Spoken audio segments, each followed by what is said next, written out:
News தெரிஞ்சுக்க மறக்காம நம்ம 123 சன நியூஸை சப்ஸ்கிரைப் பண்ணுங்க.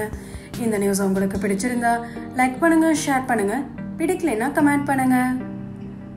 ஆர்யா நடிப்பில் சந்தோஷ் இயக்கத்தில் கடந்த வாரம் திரைக்கு வந்த படம் கஜினிகாந்த். இப்படம் ரசிகர்கள் மத்தியில் ஒரு அளவிற்கு நல்ல வரவேற்பில் இருந்தது.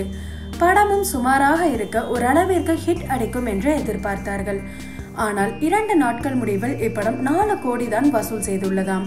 இவை எதிர்பார்த்ததை விட மிக குறைந்த வசூல் என கூறப்படுகின்றது. இதனால் இப்படம் ஹிட் வரிசையில் இடம் பிடிப்பது கொஞ்சம் கஷ்டம்தான் என கூறப்படுகின்றது. தளபதி விஜய் தமிழ் சினிமாவில் ரஜினிக்கு பிறகு அதிகமாக பாக்ஸ் ஆபீஸ் வசூல் செய்யும் நடிகர், மேலும் அதிகம் சம்பளம் வாங்கும் நபரும் கூட.